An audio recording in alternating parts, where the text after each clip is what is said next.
شب برات کے بارے میں خوب سمجھ لیں، بہت سارے کام کیے جاتے ہیں۔ اس رات کے بارے میں یہ کہا جاتا ہے عبادت کی فضیلت ہے، ایک بات یہ ہو گئی۔ دوسری بات یہ بتائی جاتی ہے کہ اس رات قبرستان جانا چاہیے۔ تیسری بات یہ بتائی جاتی ہے اس رات تقدیر کے فیصلے ہوتے ہیں۔ چوتھی بات یہ بتائی جاتی ہے اس رات قرآن نازل ہوا ہے۔ پانچویں بات یہ بتائی جاتی ہے کہ اس رات میں پٹاخے وٹاخے، یا چھٹی یہ کہ نہانا دھونا چاہیے۔ ساتویں یہ کہ کوئی میٹھا میٹھا کھانا چاہیے، کھلانا چاہیے، برکت ہوتی ہے اس میں۔ جی، پتوں کا، بیری کے پتوں سے نہاتے ہیں لوگ، بیری کے پتوں سے، بیری کے سارے، میں تو بکریاں چرانے جاتا تھا نا، تو بیری کے پتے وہ شب برات سے پہلے شارٹ ہو جاتے تھے، ہم پہلے سے بکریوں کو چرا کے لے آتے تھے، شب برات میں پتے غائب ہو جائیں گے۔ تو ان میں صرف ایک عبادت ایسی ہے جس میں اختلاف ہے۔ جمہور حضرات اس کے قائل ہیں کہ شب برات کی رات میں عبادت کا ثواب دوسری راتوں سے زیادہ ملتا ہے، اور بعض اس کے قائل ہیں کہ عبادت کی بھی کوئی فضیلت نہیں ہے سرے سے۔ دونوں کے دلائل ہیں۔ میں نے اس بارے میں آڈیو بیان ایک ریکارڈ کروایا ہے، آپ گوگل پہ سرچ کر سکتے ہیں، شب برات مفتی طارق مسعود، شب برات کے دلائل، آڈیو بیان ہے۔ اس میں شب برات سے متعلق جتنی حدیثیں ہیں، ایک ایک حدیث کی سند پڑھ کے سنائی ہے ہم نے، ایک ایک حدیث کی سند۔ تو اس میں کوئی ایک حدیث بھی صحیح نہیں ہے۔ ہاں یہ ضرور ہے کہ شب برات کی رات کی عبادت پہ کئی ضعیف حدیثیں ہیں، تو اس لیے محدثین کا اصول ہے کہ جب بہت ساری ضعیف حدیثیں جمع ہوتی ہیں تو درجہ حسن تک پہنچ جاتی۔ اس لیے جمہور اس کے قائل ہیں کہ اس رات عبادت کرنی چاہیے، دوسری راتوں سے اس رات عبادت کا ثواب زیادہ ہے۔ تو کرنے کا کام صرف اور صرف اور صرف عبادت ہے بس۔ قبرستان کے بارے میں حدیث صحیح نہیں ہے۔ اگر فرض کر لو ہے صحیح، تو پوری زندگی نبی ایک بار قبرستان گئے ہیں اور آپ ہر سال جاتے ہو، پھر نبی اکیلے گئے ہیں چپکے سے رات کے اندھیرے میں، آپ جتھے بنا کے جاتے ہو، اور اندھیرے نہیں، وہاں لائٹنگ ہوتی ہے، تو یہ سنت تھوڑی ہے، تو خلاف سنت ہو گیا نا۔ پھر صحابہ میں سے کسی سے بھی ثابت نہیں ہے کہ زندگی میں اس رات میں ایک بار بھی قبرستان گئے ہوں، ایک بار بھی قبرستان گئے ہوں۔ تو یہ کیسی سنت ہے جس پر صحابہ نے عمل نہیں کیا؟ نہانا دھونا کسی حدیث سے ثابت نہیں ہے، حلوے مانڈے پٹاخے کسی حدیث سے ثابت نہیں ہے۔ قرآن میں صاف طور پر ہے انا انزلناہ فی لیلۃ القدر، ہم نے قرآن نازل کیا ہے کس میں؟ لیلۃ القدر میں، رمضان کی آخری عشرے میں۔ فیہا یفرق کل امر حکیم، سارے تقدیر کے سال بھر کے فیصلے اس شب قدر میں ہوتے ہیں۔ تو اتنی واضح قرآن کی آیتیں موجود ہیں، تو شب برات کے بارے میں ایسی روایتیں موجود نہیں ہیں، سمجھتے ہو؟ اس لیے بعض ائمہ اس کے قائل ہے کہ بعض رافضیوں نے، بعض لوگوں نے لیلۃ القدر جو ہے نا رمضان کے آخری عشرے میں ہوتی ہے، اس رات کی ویلیو کو گھٹانے کے لیے اس کی اہمیت بڑھائی ہے، تاکہ اس رات کی ویلیو کیا ہو جائے؟ کم ہو جائے۔ تو اس کے مقابلے میں اس رات کو لا کے کھڑا کر دیا۔ جو سارے فضائل لیلۃ القدر کے تھے وہ کہاں چسپا کر دیے؟ 15 شعبان۔ قرآن کہہ رہے واضح طور پہ ہم نے لیلۃ القدر میں قرآن نازل کیا۔ شب برات والے کیا کہتے ہیں؟ 15 شعبان کو نازل کیا، وہ کہتے ہیں اس میں بھی کیا، اس میں بھی کیا، پھر تعویلات کی جاتی ہیں۔ لیکن ایک بات قرآن اتنے واضح انداز میں بیان کر رہے ہیں، تو جو فضیلت جس رات کو حاصل ہے وہ اسی رات کو دینی چاہیے۔ تو 15 شعبان کو صرف اتنا اگر کرنا ہے تو صرف انفرادی طور پر عبادت کی جائے، اس کا بھی کوئی مخصوص طریقہ نہیں ہے۔ تو باقی یہ قبرستان والی جانے والی بات بھی کمزور ہے، اور اس رات میں فیصلوں والی اور حلوے مانڈے اور تہوار تو رات کو اسلام میں ہوتے ہی نہیں ہیں۔ اسلامی تہوار تو دن میں ہوتے ہیں، خوشی دن میں منائی جاتی ہے۔ اسلام میں راتیں عبادت یا نیند کی ہیں، خوشیوں کی راتیں نہیں ہوتی، چراغا نہیں ہوتا۔ عید الفطر دن میں ہے نا، عید الاضحیٰ بھی کب ہے؟ دن میں ہے۔ جمعے کی نماز بھی کب ہے؟ دن میں ہے، جس میں کراؤڈ ہوتا ہے، جس میں نہا دھو کے ہم آتے ہیں، ساری دن کی اعمال ہیں، یہ رات کے نہیں ہے۔ رات سونے کے لیے ہے، آرام کرنے کے لیے یا عبادت کرنے کے لیے۔ سمجھتے ہو کہ نہیں سمجھتے؟ صلاۃ و تسبیح کی جماعت بھی بدعت ہے، پڑھنی ہے انفرادی طور پہ پڑھیں، ٹھیک ہے؟ جماعت صلاۃ و تسبیح کی جائز نہیں ہے۔ تو یہ اور پتہ نہیں کیا کیا لوگ کر رہے ہیں شب برات میں، انٹرٹینمنٹ کا ذریعہ بنایا ہوا ہے، تفریح۔ 15 شعبان کی جو رات ہے اور 15 شعبان کا روزہ، اس کے حوالے سے بہت زیادہ لوگ سوال پوچھ رہے ہیں، تو میں نے ارادہ کیا میں ایک کلپ ریکارڈ کروا دوں۔ اس میں جو بھی میری ٹوٹی پھوٹی تحقیق ہے، جو میں نے احادیث دیکھی اس بارے میں، اور جو علماء کے اقوال دیکھے، اور جتنا میں اس کی ریسرچ کر سکا ہوں، اس کا ایک خلاصہ آپ کے سامنے رکھ دوں۔ اگر میں وہ تمام احادیث آپ کو پڑھ کے سناؤں، پھر ایک ایک کی سند پڑھوں، پھر ایک ایک کی سند پہ بحث کروں، تو وہ بات بہت ہو جائے گی لمبی، اور کلپ بہت طویل ہو جائے گا۔ تو ایک خلاصے کے طور پر پوری جو ایک تحقیق ہے وہ میں آپ کے سامنے رکھنا چاہتا ہوں۔ تو 15 شعبان کی جو رات ہے، جس کو شب برات کہا جاتا ہے، اس کا نام شب برات کسی بھی حدیث سے ثابت نہیں ہے، اس لیے عرب اس کو اکثر لیلۃ النصف من شعبان کہتے ہیں، کہ شعبان کے جو نصف ہے اس کی رات۔ خیر اس کا نام شب برات ہو، اگر اس وجہ سے برات کے اس میں اللہ تعالیٰ کہا جاتا ہے کہ جہنم سے بری کر دیتے ہیں، تو اس وجہ سے کسی نے نام دے دیا ہو تو ایک الگ بات ہے، لیکن اس رات میں ہوتا کیا کیا ہے، لوگ کیا کیا کر رہے ہیں، اس کی کیا شرعی حیثیت ہے، تو میں نمبر وار انشاءاللہ اس کو تفصیل سے بیان کروں گا۔ کچھ چیزیں تو ایسی ہیں جو بالکل ہی غیر ثابت ہیں، ان میں اس رات میں مٹھائی، حلوہ یا مختلف قسم کے حلوے پکا کے لوگوں میں بانٹنا، اور اس رات میں نہا دھو کے تیار ہونا، یہ اچھے کپڑے پہننا، ان دو چیزوں کو پہلے میں انشاءاللہ بیان کروں گا۔ دیکھیے اسلام میں راتوں کے تہوار کا کوئی تصور نہیں ہے۔ اسلام میں جتنے بھی تہوار ہیں وہ دن کی روشنی میں ہیں۔ عید الفطر، عید الاضحیٰ، یہ ہمارے دو تہوار ہیں جس میں ہم سیلیبریٹ کرتے ہیں ایک دوسرے کو، یہ دن کی روشنی میں ہمیں بتائے گئے ہیں۔ غیر مسلموں کے تہوار رات کو ہوتے ہیں، جیسے عیسائیوں کے تہوار کرسمس آپ دیکھیں رات کو ہوتا ہے۔ تو اس کی وجہ یہ ہے کہ اسلام نے دن کی روشنی میں تہوار رکھے ہیں۔ بہت ساری حکمتیں اس میں ہو سکتی ہیں، پوری حکمتیں تو ہم نہیں جانتے، لیکن کچھ سرسری غور سے کچھ حکمتیں ہمارے سامنے آتی ہیں کہ رات کا وقت ایسی چیز ہے جو اللہ نے عبادت کے لیے بنایا یا آرام کرنے کے لیے، سونے کے لیے بنایا۔ رات میں اگر آپ سیلیبریٹ کریں گے کسی بھی عمل، یعنی کوئی خوشی منائیں گے، تو اس میں انسان کی گناہوں کی طرف توجہ زیادہ جاتی ہے۔ جیسے آپ دیکھیں کرسمس میں شرابیں پی جاتی ہیں، اور جو بھی غیر مسلموں کے تہوار ہیں اس میں بھی چراغاں ہوتا ہے رات کے وقت۔ تو جبکہ ہمارے ہاں جو عید الفطر ہے وہ دن کی روشنی میں ہم نماز پڑھ کے اس کی ابتدا کرتے ہیں۔ تو آپ کہہ سکتے ہیں کہ شب برات کو کوئی تہوار تو نہیں مانتا، تو دیکھیں تہوار زبان سے ماننا ضروری نہیں ہے۔ آپ اپنے عمل سے جب کوئی ایسا کام کرتے ہیں جو تہواروں میں کیا جاتا ہے، تو اس کا مطلب یہ ہوا کہ آپ اس کو تہوار مان رہے ہیں، یعنی آپ اس کو ایک خوشی کا دن مان رہے ہیں۔ تو نہانا دھونا یا کھانے پکا کے لوگوں میں تقسیم کرنا یا خود کھانا، اور خاص طور پہ حلوہ یعنی میٹھا، یہ چیزیں تہواروں کے موقع پر ہوتی ہیں۔ جیسے ہم عید الفطر والے دن صبح سوئیاں بناتے ہیں، میٹھا بناتے ہیں، کھاتے ہیں، لوگوں کو کھلاتے ہیں، نہاتے ہیں، اچھے کپڑے پہنتے ہیں۔ جمعے والے دن بھی، جمعے میں بھی عید کا عنصر ہے حدیث میں، اس کو بھی عید قرار دیا، اس دن بھی ہم نہا دھو کے کپڑے پہنتے ہیں۔ تو جو لوگ 15 شعبان کی رات کو نہاتے دھوتے ہیں، اسپیشلی اس رات کو کہ بھئی آج کوئی تہوار ہے یا آج کوئی خوشی کا دن ہے، اور مٹھائیاں کھاتے ہیں یا حلوے پکاتے ہیں، تو وہ زبان سے اس کو تہوار نہ بھی کہیں، اپنے عمل سے یہ بتاتے ہیں کہ یہ تہوار ہے، جبکہ یہ تہوار نہیں ہے۔ اسلام میں کوئی اس کی ایک ضعیف روایت بھی نہیں ہے کہ آپ صلی اللہ علیہ وسلم نے، میرے علم میں نہیں ہے، کم از کم ہو سکتا ہے کوئی موضوع من گھڑت روایت موجود ہو جس میں کوئی کہیں بھی نہیں ہے کہ آپ صلی اللہ علیہ وسلم نے اس رات کو ہمیں نہانے کا حکم دیا ہو، یا اچھے کپڑے پہننے کا حکم دیا ہو، یا کھانے پینے کا یا حلوے کھلانے کا، ہمیں حلوے مانڈے کا ہمیں حکم دیا ہو۔ تو اللہ کا واسطہ یہ بدعت ہے، اس کو ختم کریں اپنے معاشرے سے۔ اور اسلام میں تہوار کا ٹائم دن میں ہوتا ہے۔ عید الفطر، عید الاضحیٰ ہے جس میں ہم دن میں قربانی کرتے ہیں اور کھاتے ہیں، پیتے ہیں، نہاتے ہیں، دھوتے ہیں۔ راتوں کے یہ کام نہیں ہے، رات کو آپ سوئیں یا عبادت کریں۔ تو ایک چیز تو یہ تھی جو میں بتانا چاہ رہا تھا۔ دوسری چیز، اس رات کو قبرستان جانا۔ دیکھیے اس بارے میں حدیث پیش کی جاتی ہے، مشہور حدیث ہے، لوگ سنتے رہتے ہیں کہ نبی صلی اللہ علیہ وسلم رات کو اٹھے، اور امی عائشہ رضی اللہ تعالیٰ عنہ بھی آپ کے پیچھے چلی گئیں، اور آپ صلی اللہ علیہ وسلم جنت البقیع میں مغفرت کی دعا مانگ کے تشریف لے آئے واپس۔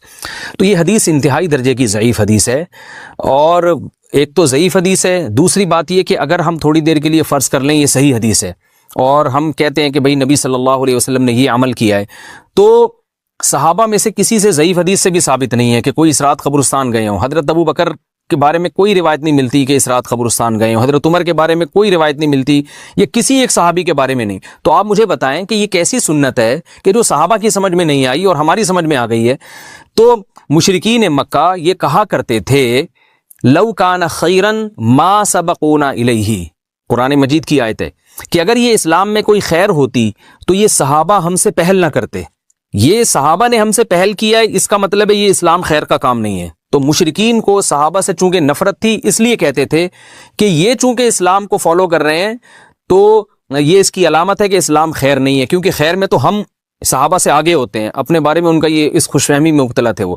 لیکن ہماری رائے کیا ہے؟ ہم یہ کہتے ہیں کہ لو کان خیرن لسبقونا الیہ، وہ کہتے تھے لا سبقونا، ہم کہتے ہیں لسبقونا۔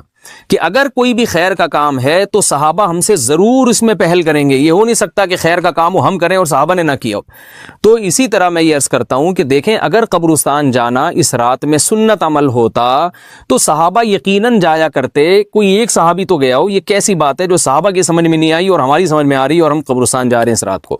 چلیں اگلا اسٹیپ تھوڑی دیر کے لیے فرض کر لیتے ہیں کہ نبی صلی اللہ علیہ وسلم جو ایک رات قبرستان گئے، فرض کر لیں وہ حدیث بھی صحیح ہے.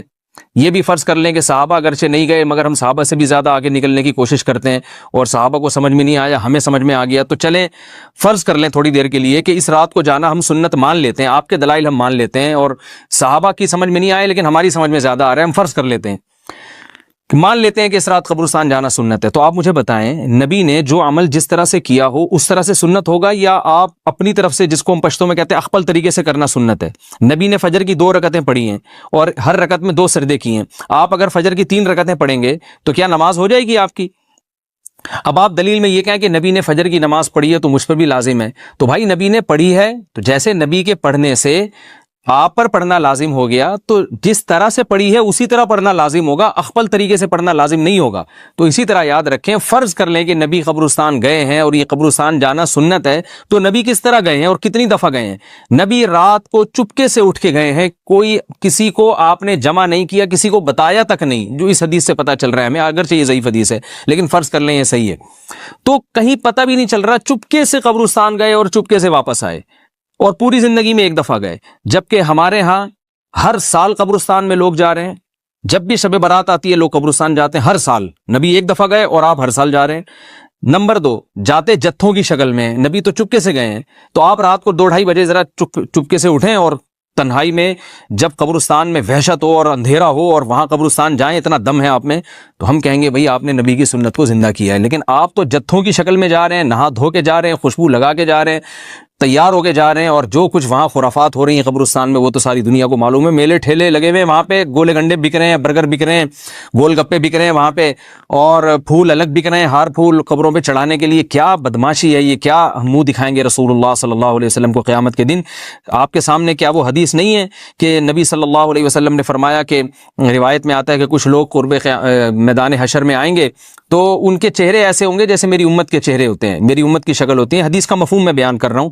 تو جب وہ حوض کوثر کا پانی پینے کے لیے میرے پاس آئیں گے تو فرشتے ان کو بھگائیں گے، سحقن سحقن.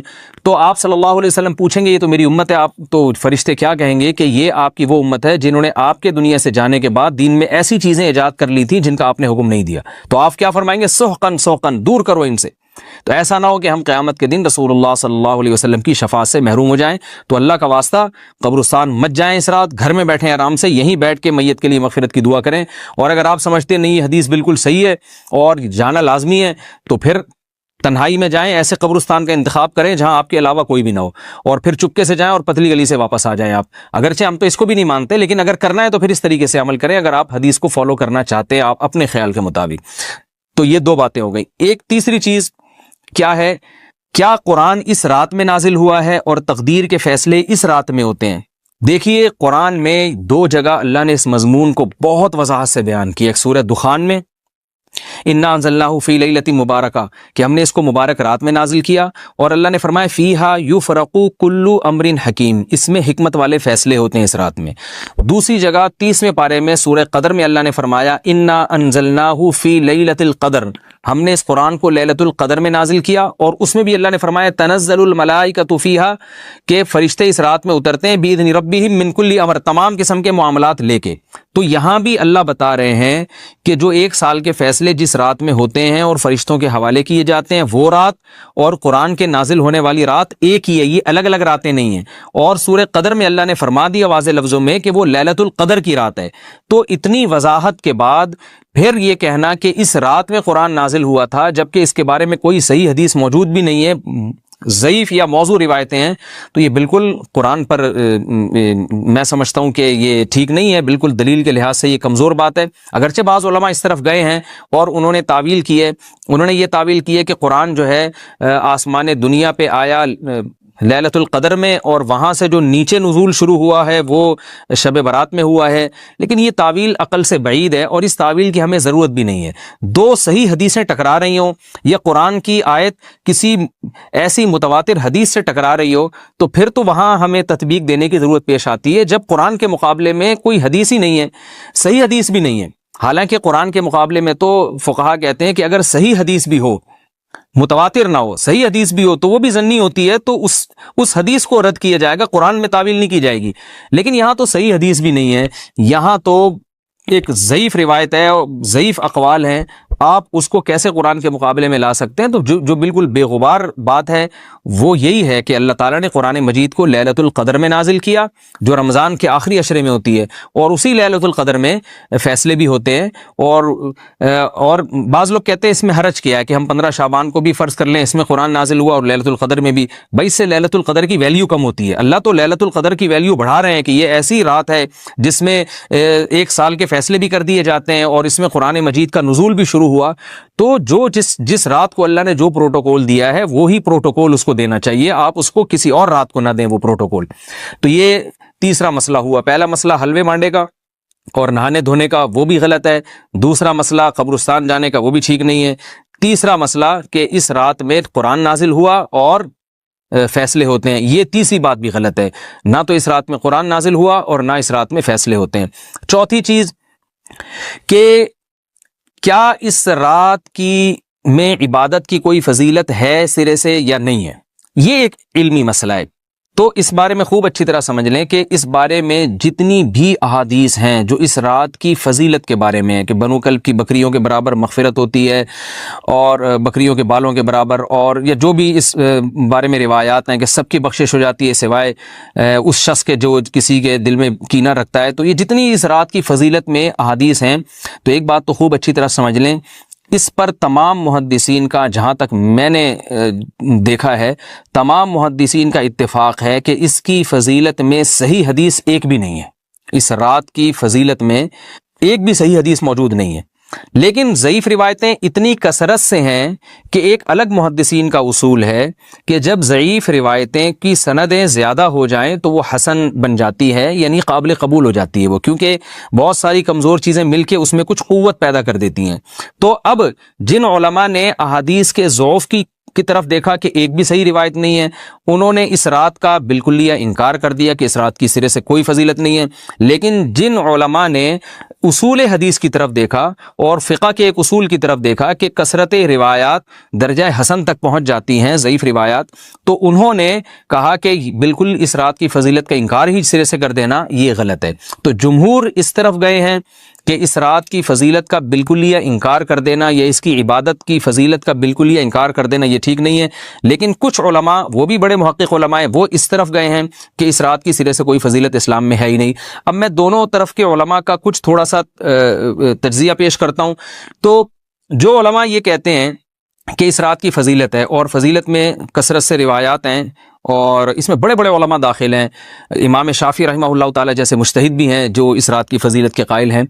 باقی ائمہ سے مجھے جو ہے نا امام ابو حنیفہ سے کچھ نہیں ملا اس رات کی فضیلت کے بارے میں، اور امام احمد ابن حنبل سے بھی مختلف روایات ملی ہیں، اس لیے میں جزم سے کسی اور امام کے بارے میں نہیں کہہ سکتا، لیکن امام شافعی سے بہرحال اس کی فضیلت صراحتاً منقول ہے، اگرچہ انہوں نے بھی اعتراف کیا ہے کہ اس کی روایات کے بارے میں جتنی اس بارے میں روایات ہیں وہ ضعیف ہیں، لیکن وہی ایک اصول ہے کہ جب ضعیف روایات بہت کثرت سے ہوتی ہیں تو درجہ حسن تک پہنچ جاتی ہیں۔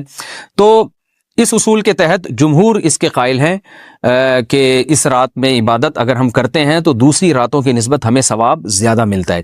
لیکن جو بعض دوسرے علماء جو بالکل ہی اس رات کی فضیلت کے منکر ہیں، ان کے دلائل میں یہ ہے کہ یہ بات اگرچہ درست ہے کہ اگر ضعیف روایات کثرت سے ہوں تو وہ درجہ حسن تک پہنچ جاتی ہیں، لیکن وہ کہتے ہیں کہ کچھ قرائن ایسے ہیں جن قرائن سے پتہ چلتا ہے کہ جو ہے ان قرائن کو اگر سامنے رکھا جائے تو وہ ان کی رائے یہ ہے کہ پھر ان کا خیال یہ ہے کہ ان کا رجحان اس طرف ہے کہ اس رات کی سرے سے کوئی فضیلت نہیں ہے۔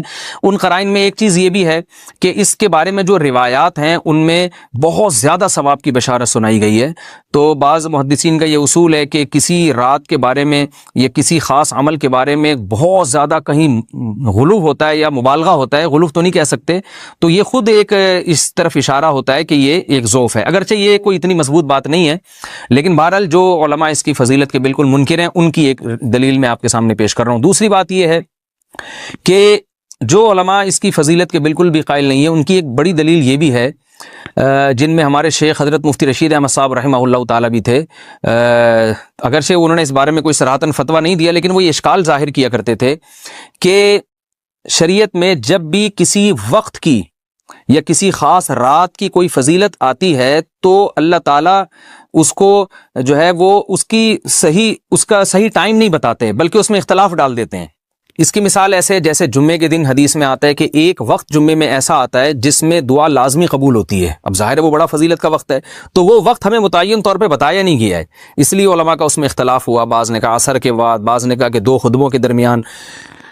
لیلۃ القدر کو دیکھ لیں، لیلۃ القدر کی فضیلت میں قرآن بھی ہے، بہت ساری احادیث ہیں، لیکن لیلۃ القدر کی رات ہے کون سی یہ اللہ نے اس میں ابہام ڈال دیا۔ طاق راتوں میں 21 بھی ہو سکتی ہے، 23 بھی ہو سکتی ہے، بعض بلکہ حدیث سے 22ویں رات کا بھی ہونا ثابت ہے، زیادہ امکان 27ویں رات کا ہوتا ہے، تو وہ متعین نہیں ہے۔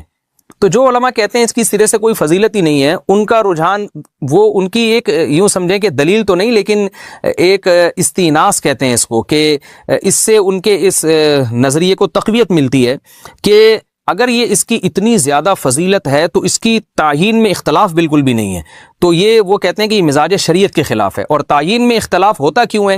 علماء نے بیان کیا اگر لیلۃ القدر کو متعین طور پہ بیان کر دیا جاتا نا کہ یہی لیلۃ القدر ہے، تو بہت ساری اس میں جو ہے نا حکمتیں فوت ہو جاتی، جن میں ایک یہ بھی کہ اس رات میں جہاں عبادت کا ثواب بہت ہے، گناہ کا عذاب بھی بہت ہے۔ پھر اگر اس رات میں کوئی گناہ کرتا تو وہ اللہ کے عذاب سے نہ بچ پاتا، کیونکہ وہ اللہ متعین کر دیا کہ یہ لیلۃ القدر ہے، تو کیسے تم اس میں گناہ کر رہے ہو؟ اب معاملہ اللہ نے مبہم رکھ دیا کہ بھئی یہ بھی ہو سکتی ہے تو اگلے دن بھی ہو سکتی ہے۔ اور ایک فائدہ یہ بھی اس میں رکھا متعین نہ کرنے میں کہ لیلۃ القدر انہی کو ملے جو تلاش کریں، جو پورا عشرہ جاگیں گے ان کو لیلۃ القدر ملے گی۔ اگر اللہ اسپیسیفک دن بتا دیتا کہ 21ویں ہے، 23ویں ہے یا 25ویں ہے یا 22ویں ہے، تو بہت سارے لوگوں کو لیلۃ القدر مل جاتی۔ تو اللہ نے جو مبہم رکھا ہے نا، تو ایک رات کی فضیلت اللہ نے بڑھا دی، مگر اس کی تعیین میں ابہام پیدا کر دیا تاکہ جو پورا عشرہ جاگے گا اسی کو لیلۃ القدر ملے گی، اس کے علاوہ ہر آدمی کو نہ ملے۔ وہ ایک اللہ کی ایک حکمت ہو سکتی ہے اس میں۔ تو یہ 2 حکمتیں ہیں کہ اس میں گناہ اگر کوئی کرے تو اس پر عذاب نہ آ جائے، کیونکہ اگر متعین کر دیا جائے گا تو پھر گناہ کیسے تم کر رہے ہو اس رات میں، تو اللہ نے اس میں بھی ابہام پیدا کر دیا۔ جو گناہ کرنے والا ہے اگرچہ وہ بڑا گناہ گار ہے اس رات میں، چاہے وہ رمضان کا آخری عشرے میں کسی رات میں بھی گناہ کرتا ہے، لیکن کم از کم اتنا عذر تو ہے کہ اس کو کیا پتا تھا کہ یہ آج لیلۃ القدر ہوگی۔ تو جو 15 شعبان کی رات ہے اس کی بہت زیادہ فضیلت ہے، تو پھر یہ رات کو متعین کیوں کر دیا گیا؟ یہ ان علماء کی دلیل میں بیان کر رہا ہوں جو اس کی فضیلت کے بالکل بھی قائل نہیں ہے، لیکن بہرحال حقیقت یہ ہے کہ جمہور علماء اس کی فضیلت کے قائل ہیں، کیونکہ یہ جو میں نے دلائل دیے کہ وہ علماء جو اس کی فضیلت کے سرے سے منکر ہیں، ان کے یہ دلائل کو ہم دلیل نہیں کہیں گے بلکہ استئناس کہیں گے، کہ استئناس کہتے ہیں کہ ایک چیز استدلال نہیں ہے بلکہ ان اپنے نظریے کی تقویت کے طور پر ایک چیز کو پیش کر دینا جس سے یہ لگتا ہو کہ واقعی یہ صحیح کہہ رہے ہیں، اس کو استئناس کہتے ہیں۔ میں جو آسان لفظوں میں سمجھانے کی کوشش کر رہا ہوں، اور ایک استدلال کہتے ہیں کہ ایک ریسرچ کو، ایک پوری تحقیق کو۔ تو جمہور کا مذہب ایک اصول پر مبنی ہے کہ بھئی اتنی ساری روایات ہیں اور ضعیف ہیں، ان میں ٹھیک ہے کچھ موضوع بھی ہیں لیکن بہت ساری ایسی ہیں جو موضوع بھی نہیں ہیں، تو ضعیف روایات ہیں جب اتنی کثرت سے ہیں اور اس میں ہے بھی عبادت کا تذکرہ، تو عبادت کرنے میں کوئی حرج بھی نہیں ہے، تو لہذا انہوں نے اس کو جو ہے نا اس کو دلیل بنایا ہے، اور اصول کے لحاظ سے یہ بات درست ہے۔ تو اس اصول کو اگر کوئی فالو کرنا چاہے تو اس رات کی عبادت اس کے لیے بالکل ٹھیک ہے، اور اللہ کی رحمت سے امید ہے کہ اس میں اس کو ثواب زیادہ ملے گا۔ تو جمہور ایک طرف ہیں اور بعض علماء دوسری طرف ہیں۔ تو یہ میں نے صرف اس لیے بیان کر دیا کہ اس رات کی فضیلت میں اتفاق نہیں ہے بلکہ مختلف فی ہے، مجتہد فی ہے، اختلاف رائے اس میں ہو سکتا ہے۔ تو اگر کوئی عالم اس رات کی فضیلت کا بالکل ہی انکار کرے اور ان علماء کا بھی احترام کرے جو اس رات کی فضیلت کے قائل ہیں، تو پھر اس عالم پر رد کرنے کا حق نہیں ہے۔ دوبارہ میں اپنی بات کو ریپیٹ کرتا ہوں، اگر کوئی عالم یہ کہے کہ اس رات کی سرے سے کوئی فضیلت نہیں ہے تو اس عالم پر طعن و تشنیع جائز نہیں ہے، کیونکہ ان کے بھی کچھ نہ کچھ استدلالات ہیں۔ ہاں، اگر کوئی عالم اس رات کی فضیلت کا انکار کر کے جمہور کے مذہب کو بالکل غلط قرار دیں اور اس عمل کو یہاں اس رات کی عبادت کو بالکل بدعت قرار دیں، اور جو اس رات میں عبادت کر رہے ہیں یا اس کی فضیلت کے قائل ہیں ان کو بدعتی قرار دیں، تو یہ غلو ہو جائے گا، یہ زیادتی ہو جائے گی، جو کہ بالکل غلط ہے۔ کیونکہ جب دونوں طرف دلائل ہیں تو اعتدال والی رائے اختیار کرنی چاہیے، اور کسی ایک طرف بہت زیادہ جھکاؤ یا کسی ایک کو 100% غلط قرار دے دینا، بدعتی قرار دے دینا، یہ درست نہیں ہے۔ تو ہماری قوم میں ایک مزاج ہے کہ بس اپنی رائے کو مسلط کرتے ہیں اور دوسرے کی رائے کو مانتے ہی نہیں ہیں۔ تو عوام کے لیے کیا ہے؟ لوگ کہتے ہیں مفتی صاحب کنفیوز کر دیا آپ نے، تو لٹکا کے چھوڑ دیا ہمیں۔ وہی میں کنفیوز نہیں کر رہا، عوام جمہور کے مذہب کو فالو کرے گی، جمہور میں بڑے بڑے علماء ہیں، وہ اس کی فضیلت کے قائل ہیں، اور وہ اس کے قائل ہیں کہ اس رات میں عبادت کرنی چاہیے، تو آپ جمہور کے مذہب کو فالو کر سکتے ہیں۔ تو اب یہ بات تو ہو گئی، جمہور کا مذہب میں نے آپ کو بتایا کہ وہ اس رات میں فضیلت کے قائل ہیں کہ اس رات میں عبادت کرنی چاہیے، لیکن کیسے کرنی چاہیے اس پر تمام علماء کا اتفاق ہے کہ مسجد میں جتھے بنا کے جانا یا اجتماعی عبادت کرنا یہ بالکل بدعت ہے، بالکل ناجائز ہے۔ اسی طرح کوئی مخصوص قسم کی نماز پڑھنا کہ پہلی رکعت میں یہ والی صورت، تو دوسری میں یہ والی صورت، تو تیسری میں یہ والی صورت، یہ بالکل بدعت ہے۔ صلاۃ التسبیح کی جماعتیں بدعت ہیں۔ تو ایک ہی راستہ ہے آپ کے پاس، آپ عبادت کرنا چاہتے ہیں تو انفرادی طور پر ایسے عبادت کریں جیسے عام دنوں میں آپ عبادت کرتے ہیں، یہ ویسے ہی نماز پڑھیں جیسے عام دنوں میں نماز پڑھتے ہیں۔ کوئی مخصوص صورتیں، مخصوص رکعتیں نہیں ہیں، جتنی اللہ توفیق دے تنہائی میں آپ 2 رکعتیں، تہجد کی 4 رکعتیں، 6 رکعتیں، 8 رکعتیں، 16 رکعتیں، جتنی اللہ توفیق دے آپ رات کو کھڑے ہو کر انفرادی نماز پڑھیں، دعائیں مانگیں اللہ تعالیٰ سے، قرآن کی تلاوت کریں، تسبیحات کریں، جتھے نہ بنائیں مسجد میں، چراغاں نہ کریں، بتیاں نہ لگائیں، قبرستانوں پہ رش نہ کریں، یہ سب ناجائز اور سب حرام ہے، گناہ ہے، اس کا اسلام میں کوئی تصور نہیں۔ کرنا ہے تو صرف ایک کام آپ کر سکتے ہیں کہ صرف عبادت کریں، اور اللہ کی رحمت سے امید کی جا سکتی ہے کہ اللہ تعالیٰ اس رات میں آپ کو عبادت کا دوسری راتوں کی نسبت ثواب عطا فرمائے گا۔ کیونکہ آپ اگر جمہور علماء کو فالو کر رہے ہیں تو ہمیں یعنی جن کے پاس علم نہیں ہے تو ان کو علماء ہی کو فالو کرنے کا اللہ نے حکم دیا ہے، تو آپ جمہور علماء کی رائے پر عمل کرتے ہوئے اگر عبادت کرنا چاہیں تو اللہ کی رحمت سے امید ہے کہ انشاءاللہ آپ کو ثواب ملے گا۔ لیکن عبادت کا کوئی مخصوص طریقہ ہرگز نہیں ہے۔ پمفلیٹ بٹ رہے ہوتے ہیں کہ یہ والی صورت پڑھنے سے یہ ہو جائے گا، تو یہ والی صورت پڑھنے سے یہ ہو جائے گا، یہ بالکل غلط ہے۔ تو انفرادی عبادت ہوگی، اور ایسے ہی عبادت کا طریقہ ہوگا جیسے پورے سال ہوتا ہے، نماز اسی طرح پڑھی جائے گی جیسے پورے سال پڑھی جاتی ہے، دعائیں مانگی جائیں گی، اپنے طور پر اجتماعی سطح پہ کوئی عمل نہ کیا جائے۔ اللہ تعالیٰ سے دعا ہے کہ اللہ تعالیٰ ہمیں سمجھنے کی، عمل کرنے کی توفیق عطا فرمائے۔